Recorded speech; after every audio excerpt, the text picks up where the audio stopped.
Hello, everyone. Welcome back to this week's episode of Mocktail Minutes. This is Bailey. And this is Brianna. Today I am drinking Roar. I haven't seen these, but it was at Fresh Time. I've been going to Fresh Time to spark joy. I could just walk down the aisles all day long for like an hour, all day long for an hour. That's not all day long, but you know what I mean. And Yeah. so, especially the drink section, like, oh, we're just going to try all the different ones for mocktail minutes. So, we're trying out Roar. It got me because it says complete hydration. So, I was thinking it was like an electrolyte drink. Not really. I mean, the sodium's only 50 milligrams. So I wouldn't really classify as an electrolyte drink, but tastes good, sweetened with stevia, no added sugars. There are 3 grams of sugar alcohols, but it doesn't bother my stomach at all. So, I don't know, another option.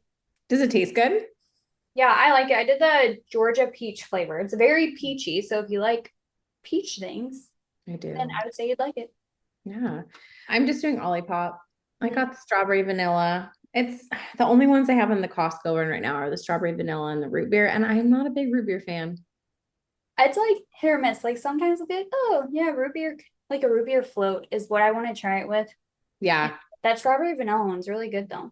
hmm I will say when I did my fiber episode, I was drinking an Olipop because I was like, oh, it's fitting. And I did the strawberry lime or the watermelon lime, which is my favorite. I had so many people message me and was like, can we even trust you anymore? Like the watermelon lime was horrible. And I was like, okay. Disclaimer, it has a really intense watermelon flavor, which I like. Apparently not a lot of people do. But I feel like this one is everybody appreciates strawberry. So The safe one. yeah, they're like, can we even trust you? I was like, it's so good. They're like, it's not. I'm like, oh.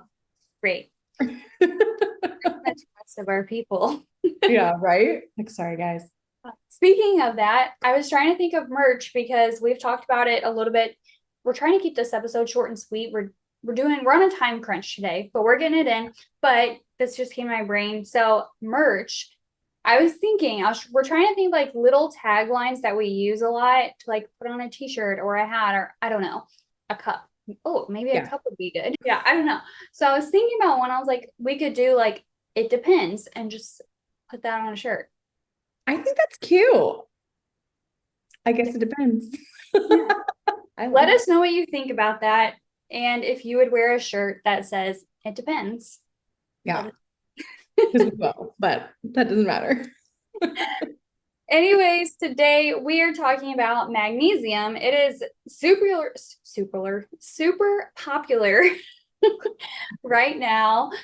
And I mean, I have a lot of my clients that do take it. I actually use magnesium myself.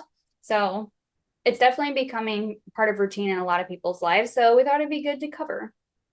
Yeah, and I feel like it's one of those supplements like I don't really recommend a lot of supplements like for everyone, but magnesium's almost one where I'm like, you know what, pretty much everyone could benefit from it. So I feel like I'm recommending it a lot. So, Yeah. And I feel like it's one of those that's like a safe supplement type of thing. mhm. There are certain ones I think that are good foundational safe type supplement that we can implement. I would say magnesium is becoming kind of a foundational one. So I mean, just getting into it, magnesium, it is a mineral. It's actually one of our electrolytes. So with that, electrolytes, part of their role, which is why we talk about them all the time around sports and like hydration, is fluid balance. So magnesium, along with like your sodium, potassium, and calcium, helps to maintain your balance of fluids inside and outside of your cells. And then it's also going to be important for electrical conductivity. So, again, as an electrolyte, it's going to help conduct electrical signals between your cells, especially like nerve and muscle tissues, which is why we hear about a lot where it's like relaxing your muscles and type of thing. And super important for athletes as well. Mm-hmm. Yeah. And it's also, so it's a cofactor for like over 300 enzymes in the body. And what that means in layman's terms is you need magnesium to kind of like help these enzymes do their function, like get them going, get them working. So it's useful for energy production, for your gut and digestive function, that muscle relaxation that we talked about, detoxification, insulin sensitivity. So it's critical for releasing insulin, helping you clear insulin from the blood. It helps to reduce insulin resistance. It's also needed for that stress response. So there's a bunch of things, like we know the more stressed we are, the more we deplete this mineral, but the more depleted we are in this mineral, the more intense and longer our stress response is. So there's like a whole cycle with magnesium. And then it also helps improve PMS. I think that's all of it, which is a lot though. It's like a lot. It does a lot of things, and I think it's a good time to like start bringing more attention to these micronutrients, because we get so focused on the macros that we forget about the actual nutrients in it. And we've talked about this before, why calorie counting isn't always helpful, because we don't focus on all the nutrients. Mm-hmm. It's estimated that like 75% of us aren't getting enough magnesium. There are lots of things in our environment that is kind of depleting magnesium. So, I mean, just our soil in general, how our food is being grown, the quality of that soil, processed foods, they're often stripped of many nutrients like magnesium. Malabsorption issues like IBS or celiac disease, diarrhea is something, diuretics kind of along the same lines, same way that magnesium get depleted. Alcohol also increases your urinary excretion of magnesium, and it's going to impair absorption. High sugar intake. So if you eat like a lot of sugar, it can cause your kidneys to get rid of more magnesium, essentially. That chronic stress that Brianna mentioned. So if we're having all this stress all the time, this is going to deplete your magnesium levels, because your body is using more magnesium in response to stress.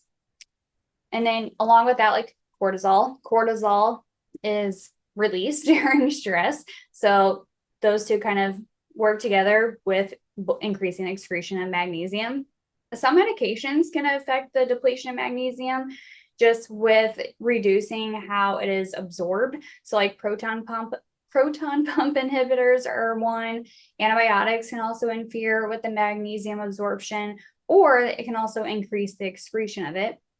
Insulin. So high doses of insulin are going to drive magnesium into your cells and then reduce blood magnesium levels. And with that, like people who have diabetes, or especially like poorly controlled diabetes, may lose more magnesium through their urine just because of having those high blood sugar levels. So kind of going back to where I mentioned, if your diet is high in sugar. Intense physical activity with, well, number one, stress. If you're having a stress response because you're overdoing it with exercise, that's also going to cause more magnesium to be lost. But also, you may be losing more through sweat. So excessive sweating, whether it's through exercise or just being like really hot summer, is going to cause you to lose more. And then aging is another one. So as we age, magnesium absorption is going to decrease, like so many other things with aging, fun part. And then your kidneys essentially become less efficient at conserving that magnesium too. So those are kind of ways where magnesium can just get depleted. I would say the biggest things I like to focus on with people is the stress part, and just knowing that our soil is depleted, and that's where it's coming from. Yeah. And we'll kind of get into some like food sources of magnesium. But if you are to like, use Google, look up these food sources, like for example, spinach is one of them. Spinach is high in magnesium. Like how much magnesium is in spinach? 1 cup is not very much, especially when you think about how much you need for the overall day. And then that's also assuming like there's that much magnesium in that spinach if the soil was really good quality. And so it's probably a little bit less, just to be honest. So that kind of leads us into like the dosage, or the, how much you need daily. So most adults are going to need 310 to 420 milligrams per day of magnesium through food or supplementation. And like I said, when we get into the food part of it, you'll kind of see like, wow, if I'm not really being intentional, it might kind of be hard to meet how much magnesium I need. I will say there is some, side effects of too much magnesium. So this can kind of just cause diarrhea, I think is mostly the big one, nausea, abdominal cramping, that sort of thing. But no, most people need about 3 to 5 times their body weight to really optimize their magnesium. So 3 to 5 times their body weight in milligrams to optimize their magnesium. But as always, check with your doctor before implementing any of these. I like to say, like, test, don't guess. The thing with magnesium is it's mostly intracellular. So a blood test is only testing about like 1% of your body's magnesium. So it's not a great test to like really see, am I deficient in magnesium? If your blood serum magnesium is low, that's like probably a sign that you're low in general. I'd say you could probably need more of like an HTMA or something to test for like your magnesium status. Things to kind of consider if you are thinking about supplementing with magnesium. So the type is going to be important because they all have different absorption rates. So glycinate and citrate are better absorbed than an oxide, and they also have different purposes. Glycinate is going to be used for anxiety and sleep, whereas citrate I more recommend like if you're having lots of constipation. So that's important because if you're like, I'm trying to sleep, so I'm taking magnesium, and you start taking magnesium citrate and now you're having diarrhea, like that's not what we were going for. So knowing the types is important as well. And then timing can be important. I would say a lot of times with supplements, I just say like when you can actually remember them, that's when they're going to be beneficial. But sometimes like they do cause stomach upset if you do it on an empty stomach. So magnesium oxide can cause some of that stomach upset if you're doing it before you eat. And then if you are taking it for sleep or like that muscle relaxation, you can take it in the evening. That's when I would recommend it because that's kind of when you're needing it type of thing. Mm-hmm. And then interactions with it. So it can interfere with some of the antibiotics and also thyroid medications. And thinking about like magnesium and other nutrients, like your other micronutrients, calcium is one to consider. So magnesium works closely with calcium. If there is an imbalance between the two, like let's say we have too much calcium, not enough magnesium, this can lead to issues such as muscle cramping or even cardiovascular problems. So let's say you start having like, if you're taking like calcium supplements, for example, this can interfere with magnesium absorption and utilization if we are taking too high of amount. So now our magnesium is depleted. Now that mineral is off. Now it's going to throw off all these other things. Yeah. So number one, think about your calcium. Number two, vitamin D.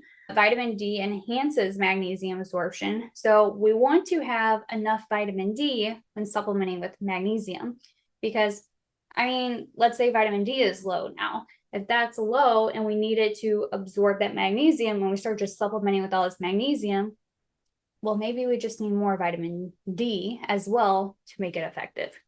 Yeah, to actually get it to where it needs to be. Little like caveat on calcium, that's a major reason why I don't love supplementing with a calcium supplement. That's an episode for a different day, but I feel like we can get into a little bit of trouble when we use a calcium supplement, just because then other things are kind of off balance.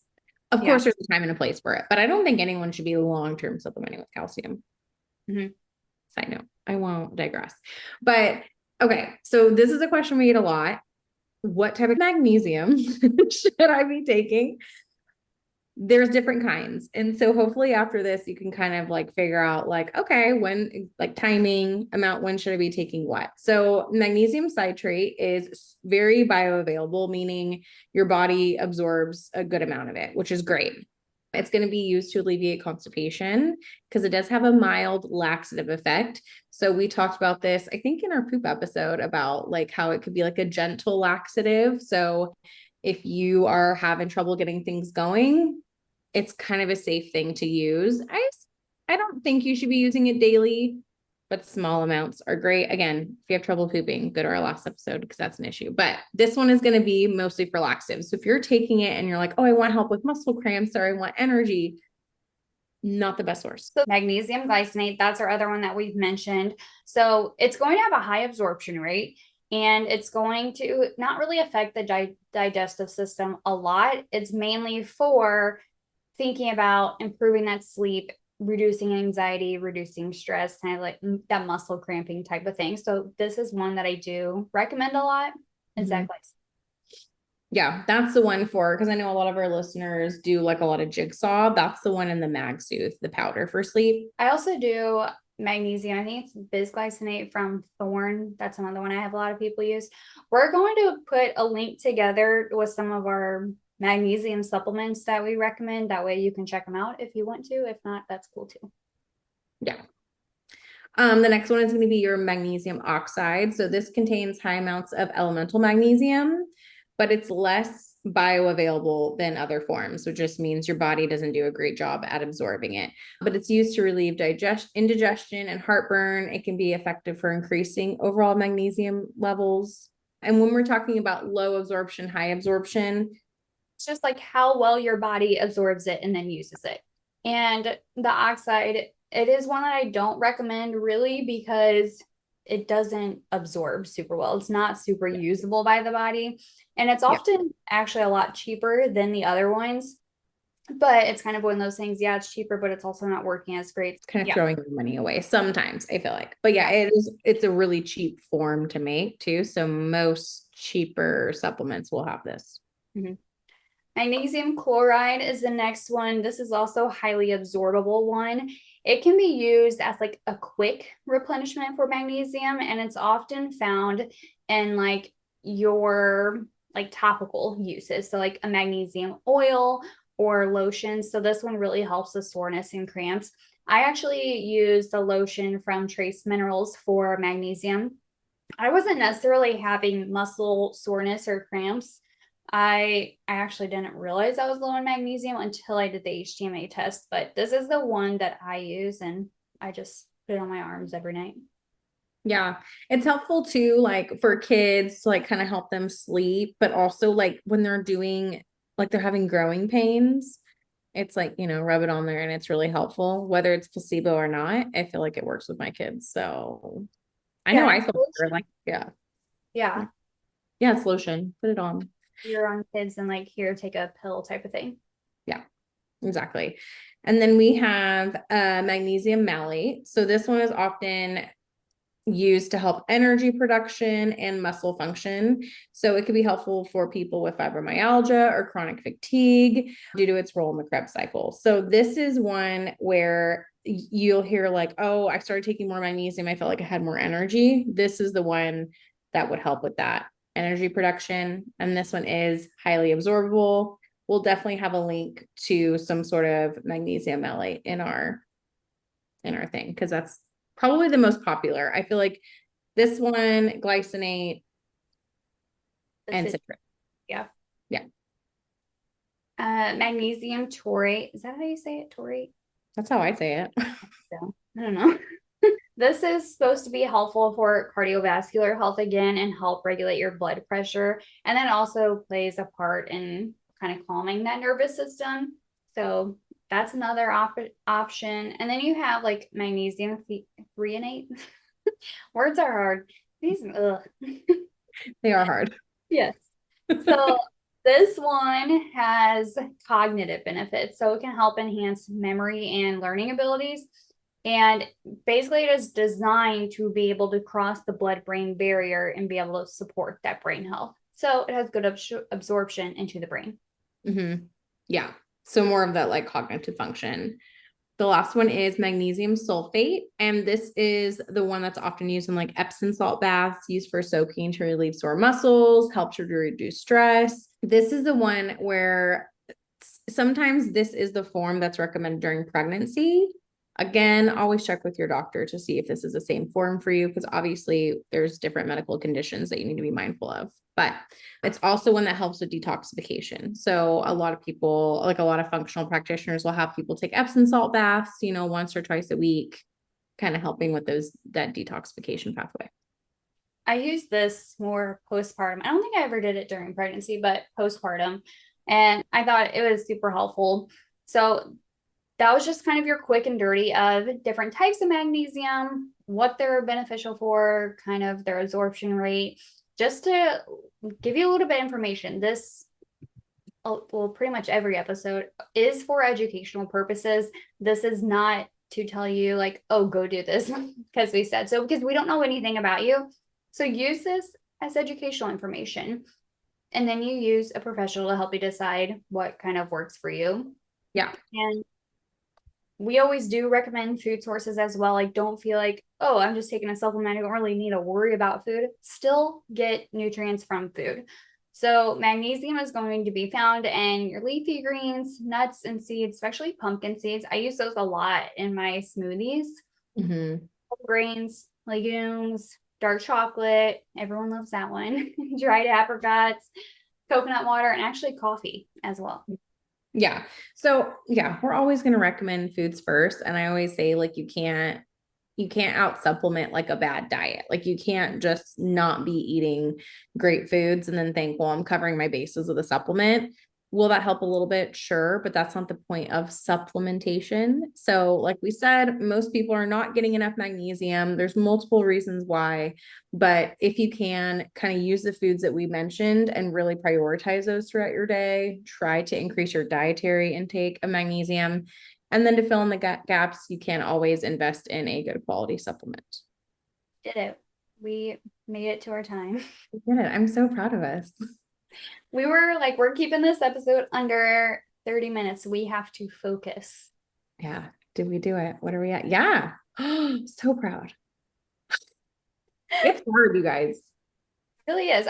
We usually record over 50 minutes and then we edit it down for you. Yeah. So that you can have a quick like lunch break podcast and Totally not a mocktail minute. you literally. Okay. So we're getting back to it, guys. Yes. So I don't know. Think about magnesium. See if it's something that you need to look into. Talk to your healthcare professional if it'll be beneficial for you. We'll drop some ones that we like to include or recommend and a link below through FullScript, and you'll get a little discount there from us. So you can check it out. If you have any other questions, send us a DM. Or if there's any other micronutrients being like your vitamins and minerals, send us a message. Let us know which one you want us to talk about. Yeah, that'd be good. I think that's a good idea. All right. Have a great rest of your day, everyone. And we'll talk to you next week. Bye. Bye.